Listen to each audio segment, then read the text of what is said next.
So eto na nga mga Hobbies and we're back. Last episode, we had Ate Rose and Lindy here and sobrang nag-enjoy tayo sa ating kwentuhan, sa ating chikahan. This time, I'm very much more excited because mas espesyal ang aming mga guests because mas closer sa aming mga puso. Yes. But welcome sa ating podcast. Ito ang podcast ng Habibi House. Ang kwentuhan at chikahan sa anything na ganap sa Habibi Fam.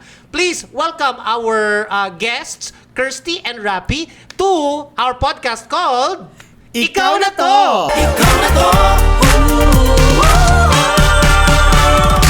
Yan, diba? Sobrang exciting ang itong podcast na to. Kasi sabi nga ni Happy David, talagang close to our hearts ang aming mga guests. Yeah. So, unahin natin muna, background muna. Sa family ko, there are actually 3 of us. So, 3 po kaming magkakapatid. And I'm the eldest. And Kirsty is... this is Kirsty. Hello. Kirsty is the second. And then we have a brother who is based in Texas. Kayo naman? Sa amin naman, ako naman pang 4th sa 6 siblings. Mm-hmm. So, si Rappy is pang 5th. Magkasunod kami. Mm-hmm. So, yun. 8 years ang gap namin ni Rappy. Matagal. Medyo matagal. Malayo yung aming gap. Mm-hmm. Pero ano naman kami? Pero kayong dalawa lang yung bading sa family. Yes. Ay, hindi pa ba alam na bading si Rappy? Bakit mo in-out? Hindi ba alata? Pero ayun, kami din yung close.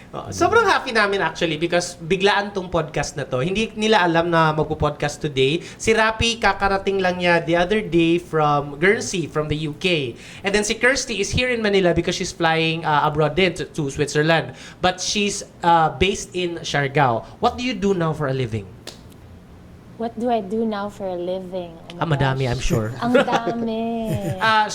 I know that you're in the business din, di ba? You have like places to rent sa Siargao. Can you tell us about that? I have 3 Airbnbs in Siargao. I work remotely as a in marketing basically. And yeah, parang yun lang yung 2 main sources of income ko. Yeah, and for fun, what do you do? I make music. Yeah, singer din si Kirsty. To be honest, actually, this is no bola ha, but alam naman ng ibang followers ng fans na kumakanta ako. Pero sa totoo lang, mas maganda ang boses ni Kirsty. Yes. Nag-agree ang asawa ko. Oh. Hindi ko alam kung mako-compliment ako, nag-agree lang siya, di ba? Pero totoo kasi fan ako ng boses niya, music ni Kirsty, tsaka boses niya. You can find her on Spotify, her music, it's called Mahal. Because her artist name is Mahal, right? Which is also my nickname. Her nickname growing up. And she's also into fitness. But anyway, moving on, pass the ball. Si Rappy naman, diba? Rappy, what do you do? I'm an accountant. Akala ko, actually. I'm a model. Pareho kaming artist. CPA. Actually, kinuha ko yung accountancy kasi I was inspired by my kuya. Yes. Nung dati, parang ang gusto ko talagang kunin is education. Pero sinabi niya sa akin na parang, hindi kasi yung, yung skills mo at saka yung parang, yung talent mo is ma-analyze ka, marunong ka sa math and English, parang, bakit hindi mo kunin yung accountancy? Kasi baka mag-enjoy ka. And then, yun yung kinuha ko, and I'm so lucky. Ano kwento na kagad? Pero nga, di ba? Ganyan yung naging journey ko, kaya parang naging madali sa akin yung course ko na accountancy. Kasi si Kuya Ryan, lagi siyang nakaguide, ginagaya ako. Actually, ako nagpilit sa kanya. Alam ko cum laude si Ray Tapos ikaw naging cum laude. Cum laude rin si Rappy kasi ito yung story niya, di ba? Gusto niya education. Kasi si Rappy, nung time na yon may jowa. Gusto niya mag-shift. Gusto niya mag-shift sa education. Hindi naman, wait lang. Hindi ba niya jowa, ganito nangyari. So, namula to na sabi niya, wait lang, kailangan ba i-discuss sa podcast? Hindi ba education ang gusto mo na wala ka pang alam no? Naghahanap ka pa, either nag-nursing ka, diba? Nakakaloka. Ang mga friends ni Rappy, magko-comment yan. Kilala namin sino to. I know. So, wag na natin banggitin sino kasi kinasal na yun. Oo, wag mo nang banggitin. So, si Rappy, nung nag-start, nursing, engineering din ba? Hindi, education. Education at saka accountancy. Yung accountancy, ako nagpilit sa kanya. Tapos, nung nakapasok na siya sa accountancy, after first year ba, or first semester, gusto niya mag-shift ng education kasi may jowa siyang taga-education. Sabi ko sa kanya, ay nako, sinasabi ko sa'yo, ganyan, niratatan ko siya, di ba, as a kuya. So, yun. Tapos, napapilit ko naman siya na magstay. Tapos, sabi ko sa kanya, kailangan graduate ka na cum laude, na-pressure sa akin. Siya nakaka-pressure kasi si Kuya Ryan, during his time, siya yung number 1 cum laude. Tapos kilala siya lahat ng professor. Nung pumasok ako, may expectation na kagad sa akin na yung kuya mo dito, ganito yan. Oo, ganun. Kaya may pressure kay Rapi. Kaya sobrang... Pero I think nakatulong din, in a way. I think I wanna ask, kasi parang may common denominator. Like, I'm into the arts, kumakanta ako, Tama. and ganun. Tapos all that art stuff, even paintings and whatnot. And si Kirsty, ganun din ang tinahak. Tapos sa'yo, ganun, accountant ka, tapos si Rapi, ganun tinahak. Tapos, nakaramdam siya ng pressure. Did you also feel that sa akin, na the pressure na when you entered na kumakanta? Kasi ako, for sure, pinilit ko siya sa mga singing contest. Wala sa kid, naalala ko. Kasi parang wala yun sa isip ko and all that. Parang pero tinuruan niya ako Pero kumanta she's ng very mga natural Celine na. Dion, Yes. yung mga competition. Whitney, ganyan. Oo, na bumili. She's a very natural singer. Magaling talaga. Pero yung mga birit-birit talaga, ako Siya yung nagturo. Oo. May one time nga tinuruan mo ako mag-whistle. Please ako nun, nakakapag-whistle May stage siya in life na pumipito-pito siya. Tapos naalala ko dati, kumakanta siya sa video kay yung kay Jenny. Ano There yun? were nights when the wind... I'm a genie In a bottle. Christina Aguilera. Oo, kumakanta siya Christina Aguilera. Tapos ngayon binabasa namin yung lyrics. Parang hindi siya pambata. Pero dati, para sa contest. Pero, bumunga yun. Kasi nag-champion din to sa contest sa school. Ay. really? Oo, pero hindi yun nakanta. Ah, hindi. Ay, Kumanta siya ng Salamat ni Yeng. Oh, Tapos yeah. ikaw yung Bagay sa'yo yun. choreographer ko. Yeah. Ang galing yun. Parang Yeah. nag-exceed ng expectations. Actually, like a lot of the things that she tried in the past growing up were because of my influence na tinutulak ko siya. So, may influence ka talaga. Oo, like pangasayaw-sayaw. Mas may diva mentality si Kuya. Like parang super siya, like go-getter. Ako naman, like relax Chill lang. Wala. Chill. Pero siya yung nagpupush sa Yeah, akin. go, Which So, go. is- na-pressure ka ba? Kirsty, So, di naman. parang it was a good, I don't know if pressure ba yung term for it. Pero parang nagpinush niya ako. Na-challenge ka din? Parang na-challenge ako. Okay. Pero Parang ano to? maybe Kailan that's to? a Ilang better taong ka nun? word. Grade school, high really? school. As in, Oo. Yeah. But then, what I'm proud the most about Kirsty is because although I had that influence in her growing up, which is natural for siblings na kuya, 'di ba? Na kung gusto, kasi parang nauna tayo eh. Alam natin yung pakiramdam, alam natin yung mga pagdadaanan. So, we were like, I wanna help you. Eto gagawin mo ha, because we were thinking that they're gonna go through what we went through. But then I noticed also, and I'm very proud because as our siblings grow older, they find their own place, they find their own track, and they create their own story. Ganun. And she has her own path na ibang-iba sa akin. Ganun, ibang-iba sa akin. But I'm so proud because she's really achieved so much na on her own, na wala na yung influence ni Kuya. Wala nang ganun. So, pag walang pressure, di ba, parang mas nagiging proud ka sa sibling mo because nakita niya kung saan siya magpa-flourish. Diba? Tapos nag-flourish siya, tapos nag-thrive siya, nakakatawa at nakaka-proud. Proud moment, di ba? And kay Rapi kasi ganun ko din nakita. Like, ako kay Rapi, very ako dyan.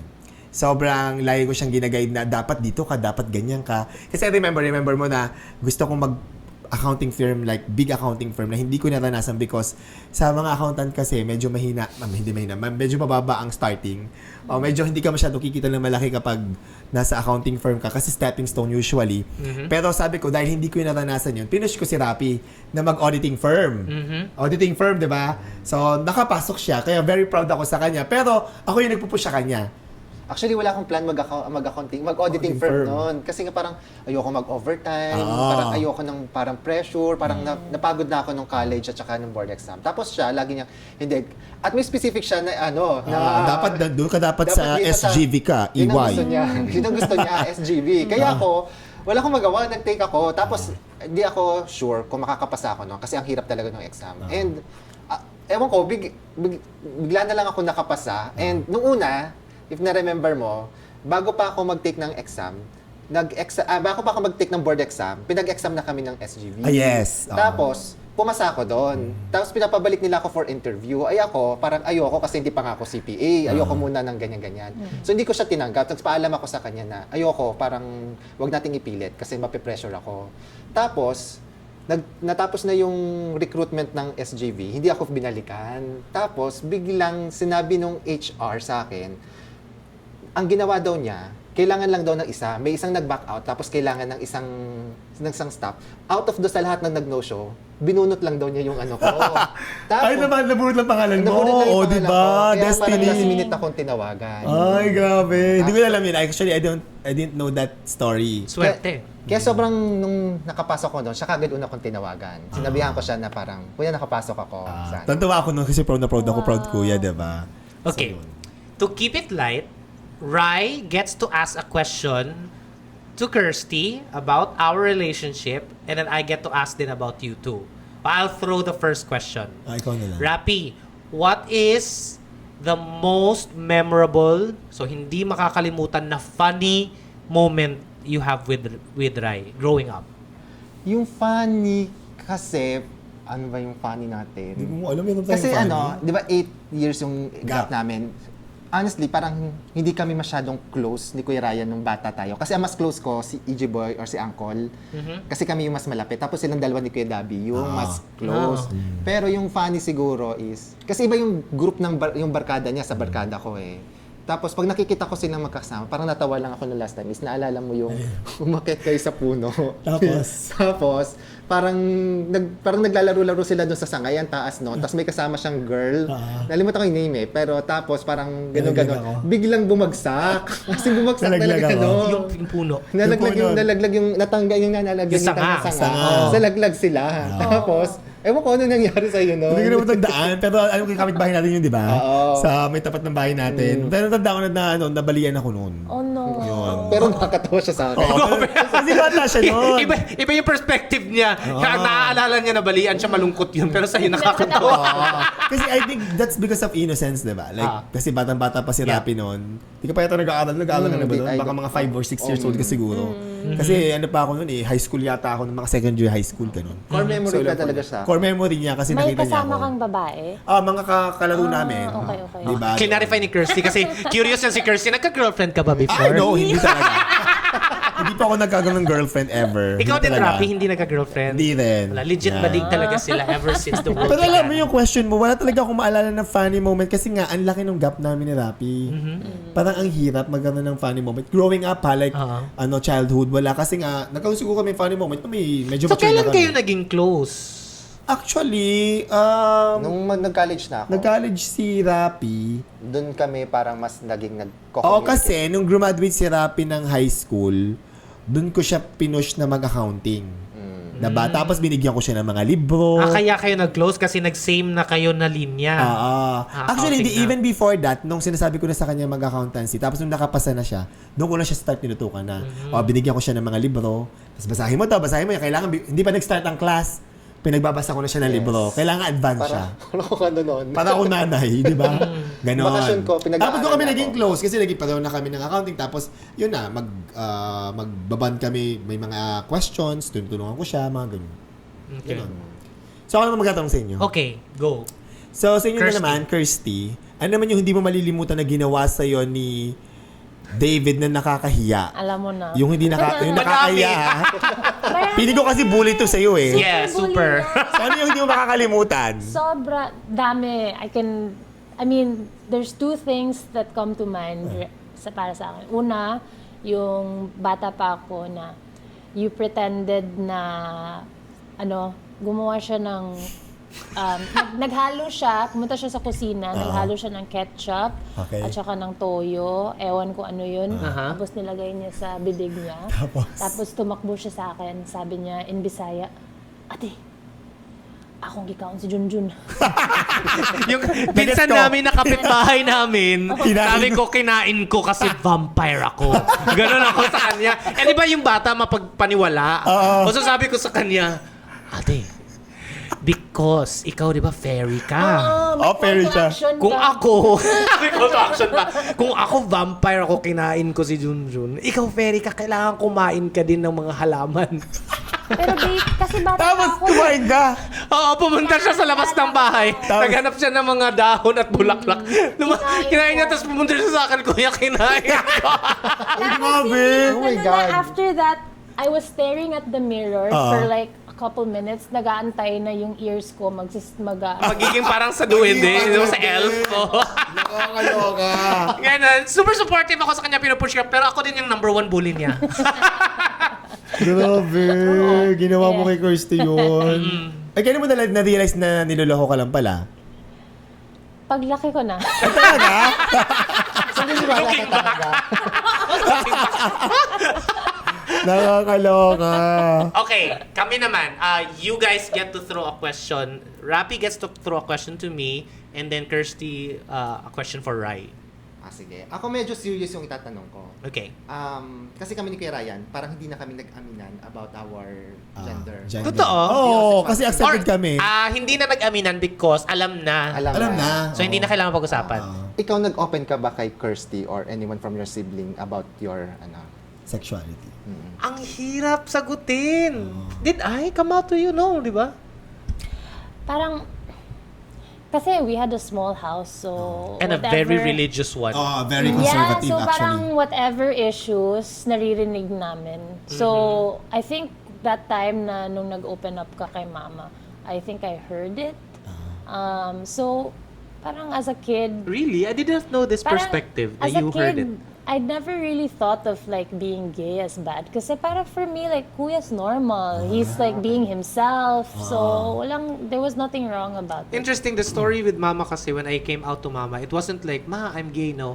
It was more like, I wanted to change. So sabi ko, Ma, binago na ako. Pero actually hindi, bading pa rin. Hindi naman yan sakit na pag ginamot mawawala ang pagkabading, hindi. So when I was opening up to Mama, that's my only memory of me crying. I did not realize that you were also there listening din pala. So that's interesting na growing up we had very different views because iba yung nangyayari in your eyes, iba in my eyes. But I will also not forget na pagdating nung time na komportable na ako sa word na bakla, kasi 'di ba growing up since conservative family and hindi pa masyado tanggap yung mga bakla, pag nakakarinig ka ng taong tatawagin ng bakla, feeling mo iniinsulto. Pero ako kasi when I realized na walang mali sa pagiging bakla, natanggap ko siya. Hindi na ako naiinsulto pag tinatawag akong bakla. So may mga friends akong tatawagin kang bakla as like Negative. no, like a term of endearment. Okay. Like parang, uy, bakla, Yes, ganon. ganun din kami. Naalala ko si Kirsty nun, para siyang na-offend, don't call him that. Parang ganon. Because akala niya, na-offend ako, akala niya na iniinsulto ako. So, even at a young age, she was actually very protective of me. Okay, that's nice. Yeah. Okay, you get to Kirsty. throw. Anong question sa akin? Siguro ano sa tingin mo yung biggest impact of having a sibling sa adult life mo? Like, how has it affected your life now? Ako? I think malaki yung yung important yung role ng mga sibling. Like kami, kasi big family kami. 6 kami magkakapatid. Siyempre, pag may problem ka, ganyan, doon ko nakita na meron kang parang shoulder to cry on, parang ganon, 'di ba? You can open up things sa mga siblings mo. Pero more than that kasi kami, very close kami magkakapatid. Sobrang close kami niyan. From kay ate, si Dabi, kay Rap. Yung panganay lang medyo because na lumayo siya sa amin kasi nasa Bicol siya. Pero malaki yung naging impact sa amin because parang we have each other for any kind of problems. May malalapitan ka. Tapos very din kami. Hindi lang nag-extend sa siblings, even doon sa mga pamangkin. Doon ganun kami ka-close sa aming magkakapatid. And we support each other, we cheer for each other, ganun.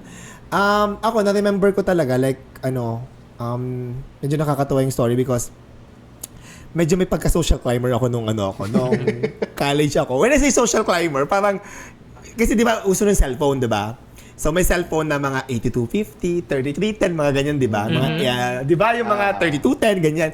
Tapos si ate, very supportive sa akin 'yan kasi pag a-attend ako ng mga event, na mga with friends, na mga medyo may kaya, ako talaga, yung ate ko naka 8210, tapos ako naka 3210 ko, ate, pwede bang palit muna tayo ng cellphone? Para magpakitang gilas ka. Kasi yung mga kasama ko, ang gaganda ng mga cellphone nila. Alam mo yon, di ba? I mean, it's very petty if you think about it. Pero dun mo makikita talaga na yung ate ko palang, oh sige, mega support yung ate ko, ibigay niya sa akin. So, for me, yung naano ko dun na parang, ay, ganito talaga yung, alam mo yung pag magkakapatid kayo, talagang sobrang Solid. solid. Like yung support ibibigay sa'yo. Kahit na parang teka lang, nagso-social climbing ka. Di ba parang ganun? Pero sinasabi naman sa akin ng ate ko yon, nire-remind din niya ako. Pero ako naman mapilit, di ba? Parang medyo immature pa ako ng very light doon. Can I point out something? Because this is something din na hindi alam ng marami sa mga followers because they think when they look at us kasi, kala nila mayaman na tayo. Like mayaman na tayo ever since because nakita nila yung bahay natin and then they look at you na Chinese yung family name. Even those na hindi sa vlog yung mga nakakamit sa atin in person, akala nila Chinese family name so mayaman na yan. Actually hindi. Even Kirsty and I, pag kami nagsasalita, English, so isipin Oo, nila, diba? mayaman yan. No, it's just because mas komportable kami sa English kasi Bisaya kami. Bisaya kami. Okay. But we did not grow up having a lot, no? Kami ni Kirsty, we grew up na yung budget namin sa araw-araw was really based on magkano ang kinikita ni Papa sa pagdadrive ng jeep. So kung anong kinikita ni Papa sa isang araw, yun yung baon namin at ulam namin. Yeah. Ganon. Tapos speaking of support, syempre 'di ba sa amin kasi sa pamilya namin, hindi nga kami mayaman, sabi nga ni David. So yung ate ko nagpaaral sa akin, tapos ako pinaaral ko si Rapi. So makikita mo yung talagang impact na nagagawa namin na magkakapatid. Kasi yung si mama naman, si Queen Bee, wala naman talaga siyang permanent na work, like puro racket lang. So dahil may siblings kami, dahil may sibling ako, may mga magkakapatid kami yung nagtutulungan. From education, lahat yan. I even remember, kahit yung si Daviano, yung si Rayman, si Dabi, tinulungan din ng ate ko. Yung ate ko nagpaaral sa amin dalawa, tapos any kind of help, andyan siya. Kaya yung important sa akin ng magkakapatid. Sobrang laki ng naging impact sa amin.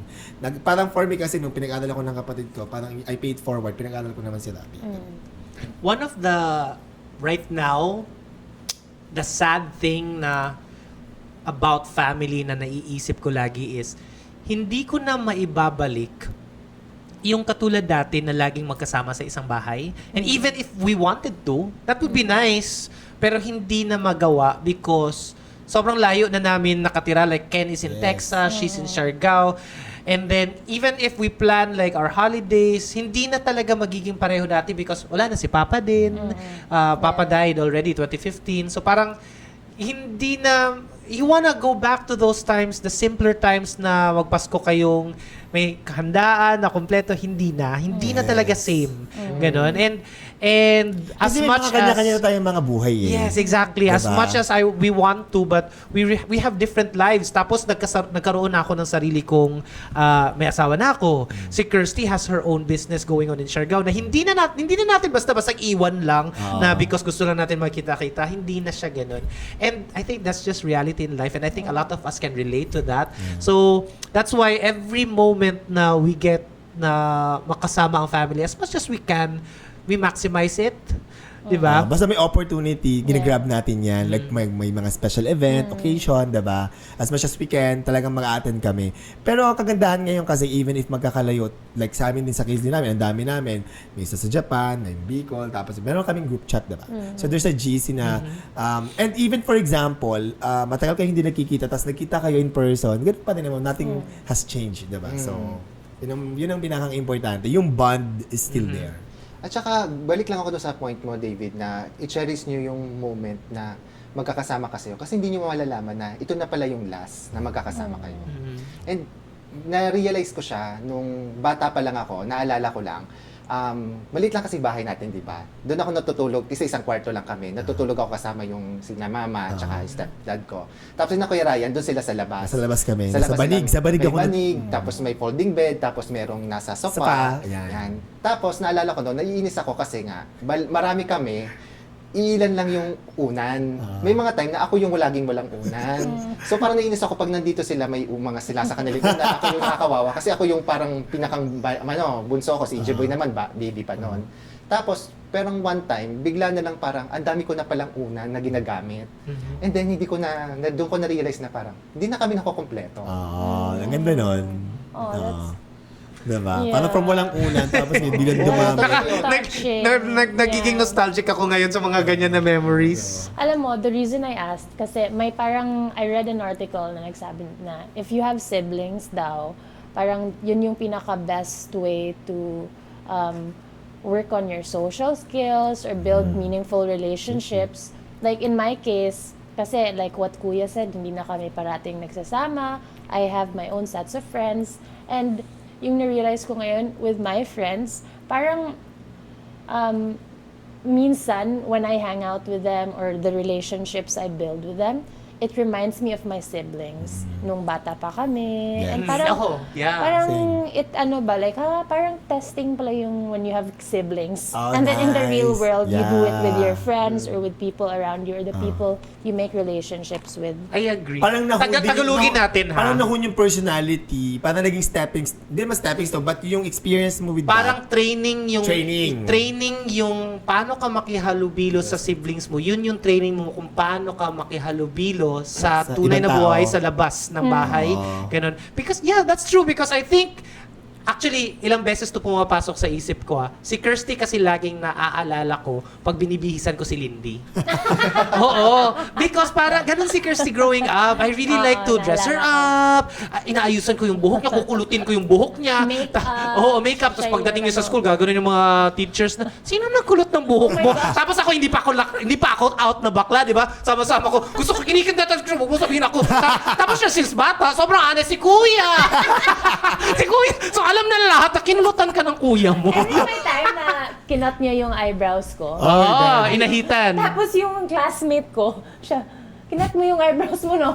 Tapos, no, wala, uy. Ano, ang super thin na. Oh my God. Deny ako. Kakaloka. Bili ko talaga. Ganun ang ginagawa natin kay Lindy din kung gaano ako sa kapatid ko. Same with what we do with Rolly din. Rolly, is yan. how you do with Rappy. Kung gaano ka ka-supportive si kay Rolly, very Rappy. ano ko ganun dyan ka. eh. Kailangan si Rolly Lasam yan. Kailangan tuntua ako sa batang yan. Bata talaga, di ba? Paano ko siyang kapatid, ganun ko siya nakikita. Kaya ko si Rappy. Okay. Kasi si Rolly accounting din yun. Yes. Diba? Accounting din siya. Okay. I wanna share, and you can also, what is one of the most beautiful memory that you hold on to, or at least remember, when you say family. For me, right now, I remember, I think that was one of the last New Year's we had together as a family. Because tatlo kami magkapatid, kumpleto. Si Papa hindi pa siya bedridden. And then nandun din si Mama. So 5 kami kumpleto nun. And it was New Year and we did not have... Hindi kasi kami nagpa-fireworks kasi takot kami. Pero we wanted to watch a fireworks display. Tapos nung time na yun, parang hindi ko alam bakit hindi namin magamit yung jeep. Pero meron na kaming motor. Naka-afford na kami ng motor. Naalala The mo? motor na is with me. Ay, In Siargao. really? Oh, And buhay it pa rin? works. It Vintage still works? na. Yeah. Oh my Yung God. blue na motor? Pinalitan mo yung kulay? Vintage Hindi pa, pero Blue parang pa rin. It's very old na, pero gusto ko siyang i-customize. Ang ganda. Kasi sayang eh. Anyway, sorry. The memory, I'm glad that you have that because nostalgic, may sentimental Sentimental. value na siya. Do you remember we watched fireworks display or something like that for New Year and then nagkasya kaming 5 sa isang motor? Kasi may basketball sa harap. Si Oo. Ken yung mag-uupo ng basketball. Si Papa nag-drive, Oo. right? Si Ken sa harap. Si Ken kasi yung youngest namin is baby boy pa siya so nakapatong siya sa basketball para may maupuan siya. Tapos si Mama, tapos si Kirsty, tapos ako. I think ganun. Nagkasya kami, I don't know how. Pero I mean, we were so skinny back then also. Oh. Pero that's just for me. I remember the simpler times na sa isang motor nagkasya kami. Hindi man namin afford ang maraming bagay. Pero masaya kami kasi kompleto kami. And although hindi na kami makumpleto ngayon kasi wala na si Papa at malayo na kami. But I'm happy that we get to remember those times because it also humbles you. Kahit saan man mapunta at saan man anumang marating mo sa buhay, maalala mo kung saan ka nanggaling. Ako naman, sa amin, kasi very different ang family setting nyo kasi sa amin eh. Kasi kayo, sobrang buo kayo, conservative yung family nyo, tapos sobrang grabe yung bonding din. Sa amin naman, okay din naman, kaya lang broken family kasi kami. Kami ni Rappy. Like, separated ang papa namin tsaka si mama, and then nung nagkaroon kami ng stepdad, ganyan. So, very, very different. Pero ang naalala ko, when you say family kasi sa akin, is ganun din, very similar tayo in a way na New Year din kasi yung naalala ko. Why? Bakit New Year? And alam mo to, Rapi, kasi alam mo, sa New Year, talagang kumpleto kami lagi. Yan ang amin laging, more than Christmas, sa New Year kami lagi magkakasama. Na-notice ko ngayon sa inyo, mas Yes. importante sa inyo ang New Year kaysa Pasko. Kung sasagot ako, Yung sasagot sagot ko mo, New Year. Yeah, New Year kami Very opposite sa amin na family because kami, mas importante sa amin ang Christmas. Christmas, diba? Kaya nga, naging okay sa amin ni Ray na pag Christmas, doon tayo sa CDO, sa amin, pag New Year sa inyo. Yeah, sa amin. So, going back. Tapos, New Year kasi, sa New Year na kami nakukompleto. Lagi yan, madalas. If not every year, pero madalas talaga yung kompleto kami. Kaya doon mo nakikita yung family. Plus, alam mo ba, all year round, talagang New Year din kami, nagbibigay ng mga gifts sa isa't isa. So, alam mo yon yung gift giving, Yeah. plus yung celebration together, doon mo talaga nararamdaman ng family. Kaya New Year talaga yung lagi ko naiisip when you talk about family sa amin. Totoo yun, kasi nung, di ba nag-New Year ako last time sa Guernsey. Tapos nung time na yun, doon ako mas naka-feel ng homesickness. Kasi kapag New Year sa amin, parang nung bata ako, parang lagi kong nilulook forward ang New Year. Kasi lagi may something na mangyayari, lagi kami nag-enjoy. And remember, nung 2023, nung New Year dito natin sa Sinelo. I think that was the last time na Nagsama-sama tayo. nagsama-sama Because nag-travel na tayo abroad kapag New Year, Yeah. di ba? Tapos ako nasa abroad na, kuya ko nasa abroad Sa din. Japan din yung isa, so yun.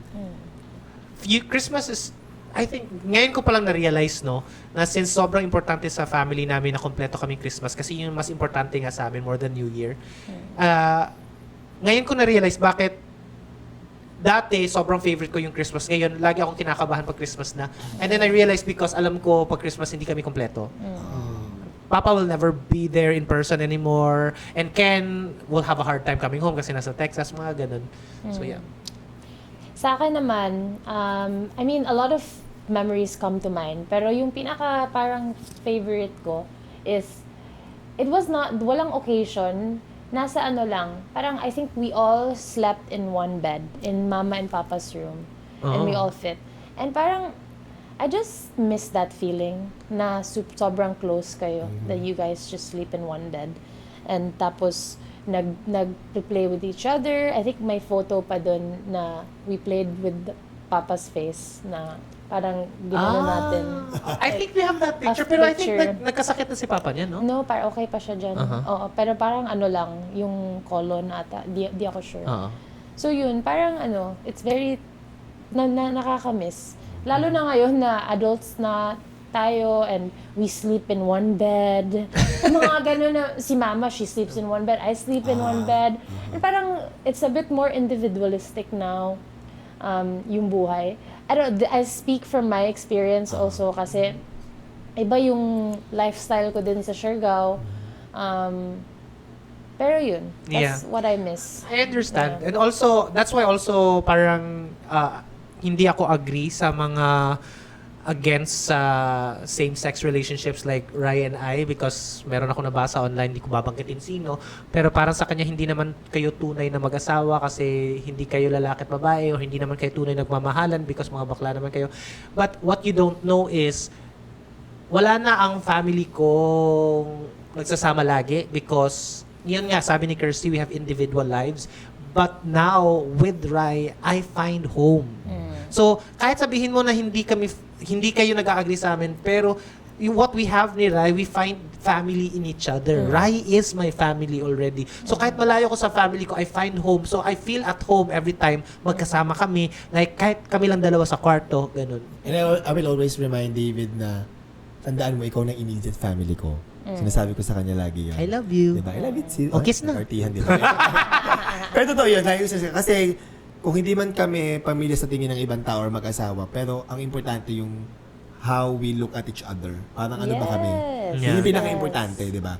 Kailangan ko siya nire-remind na ikaw ang immediate family ko, ako ang immediate family. We're very lucky we have siblings din who supported us. Sa kasal namin ni Rai, actually, sa union ceremony namin 2018, Kirsty was,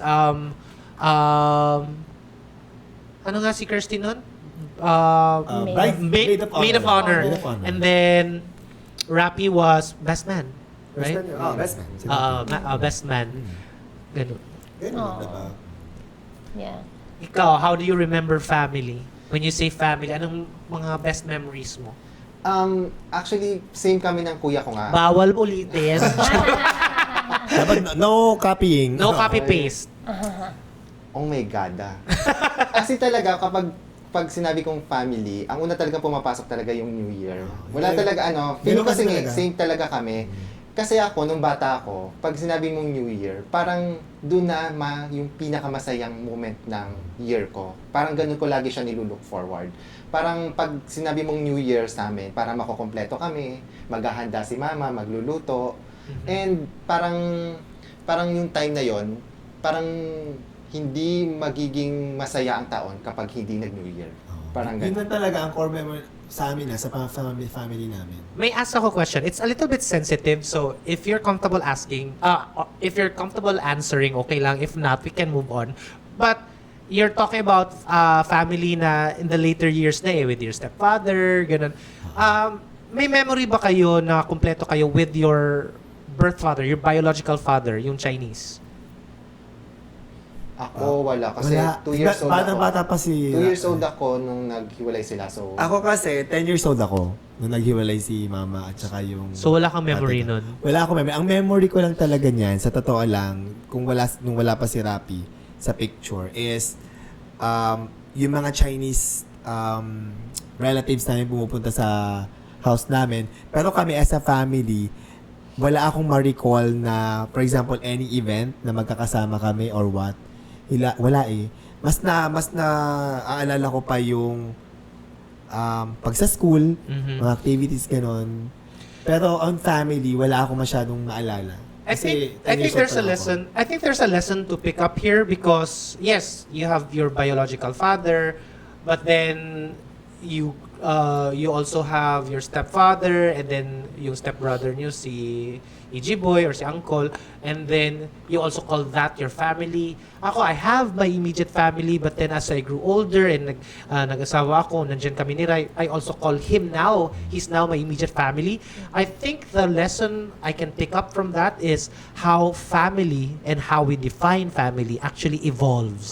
It's not necessarily just kung eto na yung family mo, this is permanent for life. It can evolve. And how do I define family? It's not necessarily, your immediate family, the one you're born into, is a family, but the people that you learn to love along the way in your journey can also be your family. It is the people who make you feel at home, the people who make you feel safe, and the people who make you feel that you belong. Medyo malalim yun. Lalim, di ba? Pero totoo naman yun eh. Siguro formula parang you choose your family din. Di ba? Yeah, for sure. It can also be a choice. You have family now. Yeah, I would consider Julian as family. Yeah. Diba? Even Didi Julian, you have a community in Siargao that Kung you sino have. hindi lang dapat siya sa partner mo, but even your friends. Yeah, you in Guernsey, malayo ka as OFW, but you also have people there you consider family. Yeah. Hindi lang basta blood related din eh. Like, di ba? Pwedeng sabi nga nila, sa friends mo. Di ba? So, I think you can choose your family. And yung parang, I think, with the feeling na if you feel na you're healing with this person or with these people, then if you feel safe, if you feel na yung buhay mo is better, you're happier and all that, then you're with people, the right people that you can, like, if hindi ka pa close sa kanila, then this is like a potential family that you can decide to live with or decide to be with in life. That's a very, very current and mas tawag nito, mas forward-thinking na definition ng family, no? And I like it actually. The people who make you feel safe, the people who help you grow. And because of what she said, can I ask also, because it's common and a lot of people will have their own opinions na about toxic family. Because can you still call it a family if toxic na yung environment? And I think with what Kirsty said, you can choose to leave that because family is not necessarily, as I said, something that's yun na talaga. Kung yun ang naging family mo now, yun na forever. So kahit toxic na, kahit nag-aaway na, kahit nagiging masamang tao ka na pagkasama sila, family mo pa rin yan. So panindigan mo, no. You can leave that and create a new family. Family is a safe space. So if it's a toxic space, you can leave that and find a family where you feel safe and grow. Or more like, if it's toxic, then you can set boundaries. Yung parang, you can call someone out like, hey, this is not right what you're doing, and you set boundaries, and it depends on your personality also. I like that too. If you're someone na, like, Kasi- there are different types of people. Sila talaga yung will really tell you, like, no, you should not do that. May iba din na, it's wrong, but I leave it up to you, but there's gonna be consequences, parang ganun. And I think it's important, yung communication is important no, sa family. Because kung toxic siya and you don't talk about it, you don't Yeah. take actions about it, diba? Then it will continue to be a toxic environment, Yeah. no? But that's why communication should be there para to remind everyone, to call out someone, to remind me na, hey, this is not good, what you're doing is not good, ganyan. Mahirap lang yung Pero, gawin sa Filipino yeah. family, ha? Kasi Especially, hindi tayo confrontation. yeah, especially din, we also are the type of culture na we worship elders. Pag matanda na sa'yo, kahit Dapat mali yung susundin mo. sinasabi, kahit mali na yung ginagawa, hayaan mo na kasi bastos ka sa nakakatanda sa'yo pag sinagot mo o pag kinwestiyon mo yung ginawa niya. That's why, like, the parents should be there. The role of the parent is important, diba? Kasi they're the one who's keeping the family together. No, Na what kailangan about din if yung parent ang Yung mali? toxic. Ay, yun ang magiging problem natin. Tama ka Kaya doon. nga, Kasi, parang bukod sa communication, I think it needs, kailangan mo rin ng bravery para courage. masabi sa kanila kung ano yung dapat mong sabihin. Kasi dapat that's tough love eh. Yes. tama, I agree. It's tough love. And sometimes kasi, it may pwede siyang ma-misinterpret na parang you're being disrespectful or what, diba? So I think you have to find a way on how to, hindi naman call out your parent, but to talk to your parents, diba? Respectfully, no, about something. Like parang, hey ma, alam mo, yun nangyari kanina, parang I didn't like it and this is because ganito, parang ganyan. Yeah. Mga And ganon. it's normal, wag tayong mag-give up agad if they have resistance towards calling out. Kasi it's normal for people to react and be defensive and put walls up sa first na approach. But at the same time, you give it time, give it space. Pag kumalma, approach again. Tama. Oh, Ganun. perfect timing kung kailan mo dapat kausapin. Wag yung heated. Kasi normal lang talaga yun na, uy, hindi ko gusto yung ginawa mo. Ay, bakit? Wala naman yung masama. yeah, Normal lang yun. Oh, pero hindi siya dapat natatapos doon at, sinabihan ko naman, ayaw naman makinig. Hindi dapat, like, give it another time. Pero sometimes sa family din, kahit hindi kayo nag-uusap, after a period of time, naturally, di ba? Parang nagsasubside yung feeling, for example, or emotions na parang bali nawawala na lang yung issue. May mga ganung moment eh. Like, I don't know with you guys, sa family namin, pag mayroong mga misunderstanding, and then after a couple of like 2 months or 3 months, tapos bigla na lang, oy, ganyan, kumusta, ganyan. Parang, Yeah. parang alam mo yun, bigla na lang siyang Yeah. So, parang gusto ko silang tanongin ngayon, parang meron na ba kayong parang experience na nag-away kayo? And Hindi pwede tanungin. Charis. Yeah, pero I think all families go through that. Yeah, I agree. and paano nyo nire-resolve siya? Oo. Ay. Ang lalim na puntong hininga namin ni Kirsty. Because I think a lot of us can relate na family is a space for love, but sometimes it's also a place of conflict because nag-aaway naman talaga. And it's because we're very comfortable with each other that we can just say things directly na minsan wala nang filter na tatawagin mo na lang, sasabihan mo na mali ka, uy, hindi ko gusto yun, mga ganun. And it happens. And I don't know. At my age, I've learned that sometimes feeling mo wala ng solusyon, feeling mo katapusan na ng lahat, but give it time, it heals. It heals, exactly. In I think- in due time. Sa experience ko, in my observation sa family namin, kasi medyo very sensitive kami. Kasi yung mom namin very emotional, Yeah. religious. And we all kinda that. got that too. Oh, dun nagmana si Happy David, We kay Mama had Malu. that na like parang pag may mga issues, we parang Reactive. We're very Instead of reactive. being responsive. Ibig sabihin responsive, like when Parang an issue is acknowledge raised, first. dapat ka isipin mo kung anong dapat isagot mo, anong bang mali ko dito. Imbis ganun, imbis na mag-isip, Yeah. puso ang nauuna, so reactive kami. So, pag may ni-raise na issue, ganun, imbis yes. na mag-respond. Oh. Which is wrong. We So- should be responsive, not reactive. But Oh. we grew up in that environment. So, in my understanding, parang we never really got to resolve mga ganun na issues.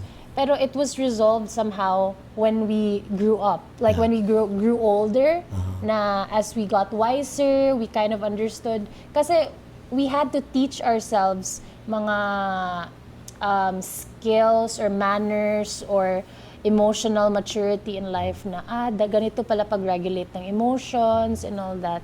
So, Yeah. I think we learned better as time adults na, like, as passed. older. Pero, at a younger age, Like now, we try to not be reactive pagdating sa mga, when we have like quarrels, instead mag-react.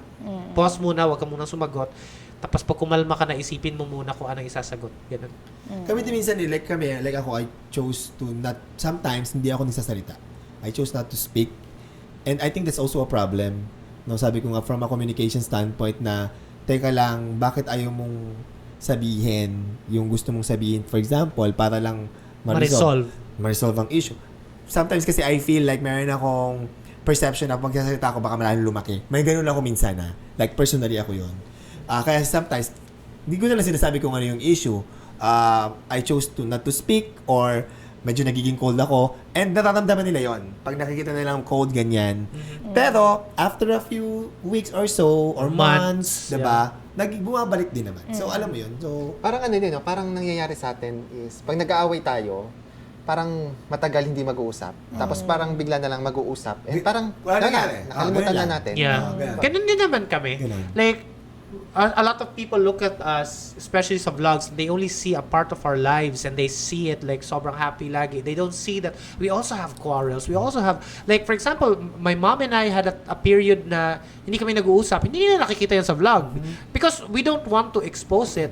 Pero, pagdating ng panahon, nagiging okay din, nag-uusap din, and kumakalma din. Oh, wait, speaking of, I wanna point that out. Ako din. And a lot of people should learn from that din because I learned that as I grew older, na there are things that happen in the family na it's always better na you resolve it within the family and don't involve na publicly. Wag na mag-post. Because Hindi sasabihin ko actually. when I was Naunahan mo younger, ako. yeah, when I was younger, I like to post. I like to sino rap. nag-remind sa'yo? Diba? Si Rai, ganun. narinig ko din siya. And then, as you mature, you realize kasi na pagdating ng panahon, nagiging okay din. Pero yung mga nakabasa ng post mo, and then, hindi na makakalimutan na Exactly. binastos mo yung nanay mo, na pinagalitan mo yung kapatid mo. So, it's better if, kung may issues na ganyan, yes, normal yun. Everybody, all of us go through it. Don't make it public. Sabi nga nila, di ba, don't wash your dirty linens in public. Hoy. Ay, Yes. ano? Pero exactly, yung sinabi mo, that's right. Oh, ano yung sabi ko, di ba? No, pero yung What he sabi- said. What he said is right. Exactly. Di ba? Exactly my point. Yeah, like, pero even totoo yun sa kasi I family always nyo. remind David, kasi si David, there was a period na There was an talagang- era. Especially nung bago Ano tayo. ba yun? Era? Di ba? Nung bago kami, may ligyan mag-rant, mag-post. Ako nag-call Hindi sa pa kami kanya. vloggers niyan. Hindi pa kami vloggers niyan. Sabi ko, wag kang mag-post. Sabi Pati ko, away namin, ipopost kung ko. hindi ka, wala kang maganda sasabihin mo lang i-post kasi maraming makakabasa niyan. Diba? Mahirap i-take back. For example, nag-aaway, diba? Nag-aaway kayo, tandaan nyo, away yan, pwede yung ma-resolve. Pero pag ipinost mo na yun sa social media, ano na yung perception ng mga taong yon? Yun na yung malilitin sa utak nila. Yeah. Pero pag hindi nila nabasa na nagka-okay na kayo or what, di ba parang, ay, nakatanim sa kanilang utak na, ayun, yun, nang-aaway yan, Yeah. ganyan, ganyan. Parang- Ang pangit, parang, It's the same with relationships din. Normal nag-aaway ang magjowa, mag-asawa. Oo. Pero pag pinost mo yan, di ba, yung ibang tao na masama na ang tingin sa asawa mo, Oo. pero ikaw, napatawad mo na, okay na kayo, Oo. pero masama na ang tingin nila sa kanya. Exactly, diba? So, ang hirap Oo. ibalik. Kaya pag-isipan nyo mabuti. Siguro yung lesson doon is, kahit mataas yung emosyon mo, kailangan mo pa rin i-control yung sarili mo. regulate your emotions. Kailangan mo, Hindi mo pwedeng pairalin lagi yung emosyon You mo. have to also properly identify who should be involved. Because minsan kasi gusto natin maraming i-involve kasi gusto natin may kakampi tayo. 'Di ba? Gusto natin na i-validate yung galit na galit ka so gusto mong may mag-validate sa iyo na, "Uy, tama yung ginawa mo." Kaya minsan may share tayo kahit hindi sa social media, meron tayong gustong pagkwentuhan, ganun. Hindi naman sila involved, hindi naman nakatulong sa issue. Actually, mas maganda pa rin na imbis na ikwento mo sa iba, dun ka sa taong involved. ang ginagawa ni David Kwento ngayon, mo actually, sa sarili mo muna. Listen to yourself. Like, why is this bothering me? Why am I triggered? I like that. She's so mature. Diba? She's actually more mature than me. sa Gusto ko parang yan. sa self-reflect. Self-reflect, Yes. diba? Speaking of conflict kasi, I've been trying to build relationship with my friends. And may na-notice ako sa self ko na I can be passive-aggressive. Na if something bothers me, hindi ko siya sinasabi.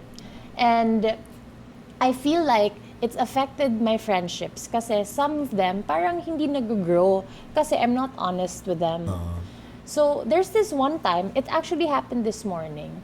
I have this one friend, parati kaming, for the past few days, she was planning every day magsama kami. So, Wednesday, nag-paddle kami. Thursday, nag-lunch kami. So, every day. And so, I was so tired kasi last days ko na sa Siargao. So, I was like, parang, tak, dapat matapos ko lahat ng work ko. Pero I still went to her, her plans and all that. Tapos, nung ako naman nag-plan, hindi siya pumunta. So, parang na-touch ako, like... Natampo ka. Oo, like, it's imbalance. Parang ikaw nag-effort ako, ikaw hindi nag-effort. Unfair. Oo. But, parang takot ako ipakita sa kanya. So, when I showed up to our next gathering, hindi ako nag-smile sa kanya. Passive-aggressive. Oo, na-feel niya. So, parang, hindi ko siya kinausap after. Nagbabay lang kami. Pero na-feel ko parang hindi yun maganda. So, nag-think ako. So, in-explain ko sa kanya na ito yung nangyari, blah, blah, blah. Tapos parang she accepted it naman. Yung parang, thank you for opening up to me. Yeah, parang, it's really okay. You have, na parang, tawag dun? It's valid. Ang sabi niya, my advice, if you feel really tired, say no. Like, don't show up and all that. Kasi, parang Pero in the ang ganda end, ng feeling na nakapag-usap. yeah, kasi parang I felt open na I felt heard and at the same time yung parang Nailabas mo. nailabas Nailabas ko. mo. And that's a true friend, someone who would listen Yeah. and not invalidate your feelings. Yeah, or parang she would take it personally. She didn't take it personally. Parang she accepted. So, parang yun. I felt happy na, okay, kaya ko pala. Na ganon. Si David naman, ang ginagawa, ang binibigay ko sa kanya tip, or madalas, ang ginagawa ni David para hindi siya makapag-post o makapag-run, is nagde-deactivate ka. Yeah, I deactivate. Yeah. Diba? Which is a good thing. Kasi That's better for me. Better Which is the for same, you. well, kung outside social media naman, in person din, what I do is I leave. Like for example, I will not talk muna, I just get out of the space, Yes. get out of the room, or I'll go somewhere else. or leave the GCs. Hinahayaan lang ako ni Rai because I feel that's better for me kaysa may May masabi masabi ka. akong hindi mo na mababawi. Yeah. And then when I'm okay, when I'm calm, saka ganun. Tapos, Pero proud ako sa'yo, like ngayon, like talagang yeah, sobrang, hindi na ako ma-post ng mga ganun. sobrang laki na ng improvement. Tapos, isa sa mga na-improve ko din is ginagawa ko na, I try at least, yung mga ginagawa ni Kirsty na I talk to myself. Like, I try to ask, bakit ba ako malungkot ngayon? Bakit ba ako nagagalit dito? Bakit ba ako ganito? And then I also am very lucky because I have Rai. Because sometimes when I'm so overwhelmed na emotions, I'll just tell him, Mim, maybe I'm spiraling. Can you help me? Can you Yes, do yes, this? Ikaw yes, muna yes. niyan because No. I'm spiraling right now. Yeah. Hindi ko Sabi kaya. niya sa akin. Oo. And you know what you're feeling now when you, I don't know, for some reasons, parang nafe-feel kita as a sibling, as a, igsuon, na when you feel heavy and all that, Nangangano mo din. nafe-feel ko din, parang nabe-blame ko yung pag-upbringing namin. So, I feel like that's why mahirap sa'yo na i-regulate yung emotions mo. Kasi we were never trained that To talk growing about. up. And kahit like the fact na when you opened up about your sexuality, hindi ka in-accept, that's like a big thing, you know? Like growing, that's gonna affect you and all that. Yeah. Anyway. There was a period in my life also that I resented, especially my mom, for being so emotional and not confrontational and to have kakaiba na way of raising us. But not anymore. I also understand now that our parents are just like us, human beings who go through evolution and learning. So my mom also had her learning process. And my mom is so much better now in regulating her emotions din and talking about stuff. And so, para siyang kung tayo nga, di ba, nag-grow din tayo, nagla-learn, ganun din yung parents natin. Pero minsan kasi, kaya tayo lesser patience natin at meron tayong resentment sa mga magulang natin is because, They caused our trauma. yeah, well, and also, Yung sabihin mo sa kanila, oo, parang wala pa silang Generation. ginagawa, wala pa silang sinasabi. Parang may something, Natitrigger ka na. natitrigger ka na kagad. Nakikita mo lang sila, or may Ah. something lang silang ginawa, wala pa silang sinasabi sa'yo. May something na kagad sa napipil ka inside. And that's valid daw. valid yun. And then, on the other side of the table is to also grant them grace. Yeah, hindi natin sinasabi na hindi na sila pwede maging responsible and accountable, but also to grant them grace to learn, to also be able to allow them to grow. Ganun, because they need to learn din. Ang taas kasi ng tingin natin sa mga magulang natin as children, na syempre sila yung tinitingnan natin, mag-guide sa atin.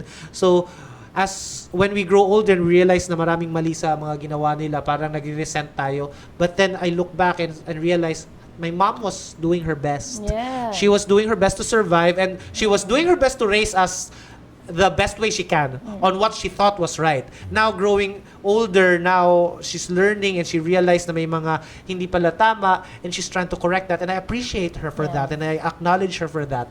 Kasi my mom is already a senior citizen, but even until now she's still learning, and I'm happy she's like that.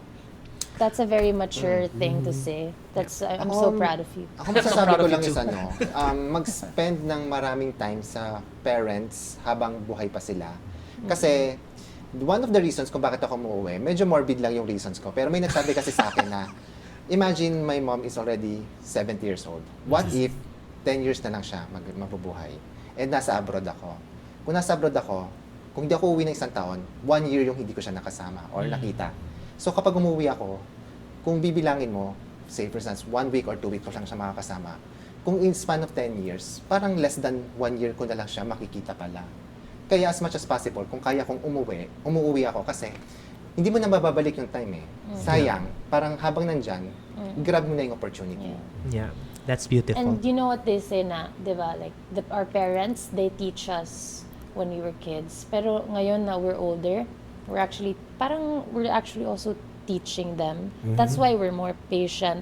I think my face sa life natin na nare-resent natin yung parents. But I think, just my assumption, all of us, parang wala na tayong resentment with our parents. No, Mar. Parang we're in this phase na we accept them. Natanggap na natin Natanggap yung natin. flaws nila, na hindi Oo. sila perfect. Na kasi they're as human as we are. Yeah. And it makes us realize, ang hirap pala magkaanak and all Yeah. that to raise kids. So That's nandun na true. tayo sa, since ganyan naman sila, pero hayaan mo na because as long as they're still growing and they try their best to be better, pero right now, like what Rapi said, I'm trying to value the remaining time we have because they're not growing any younger.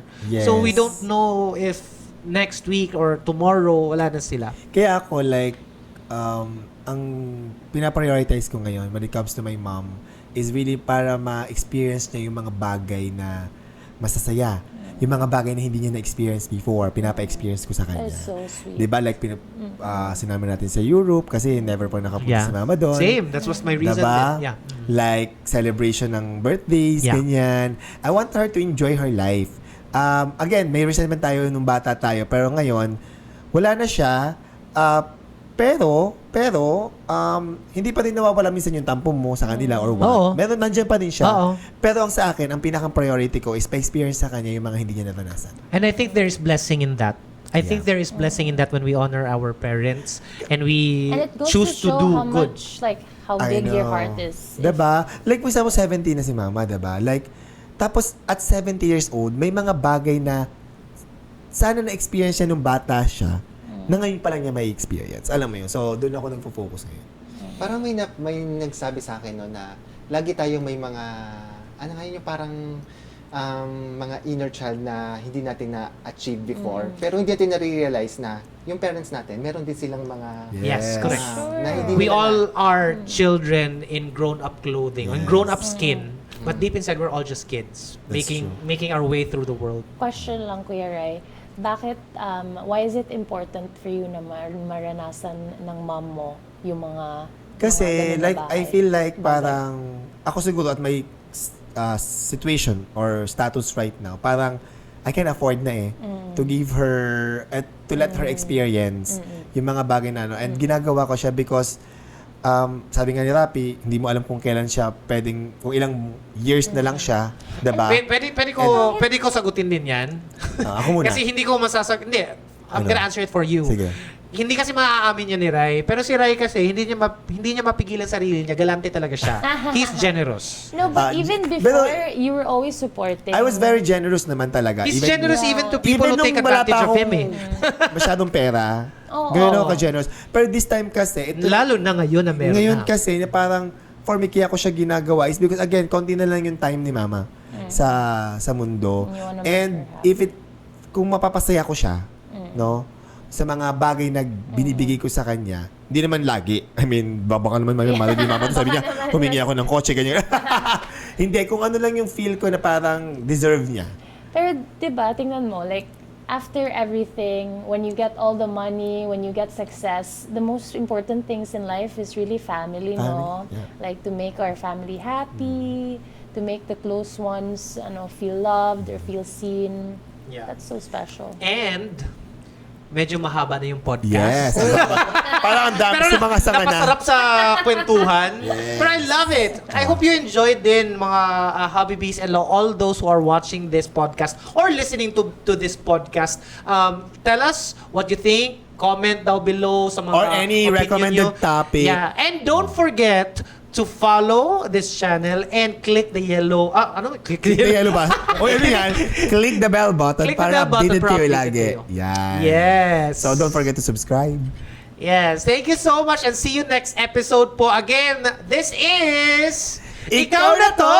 Ikaw na to!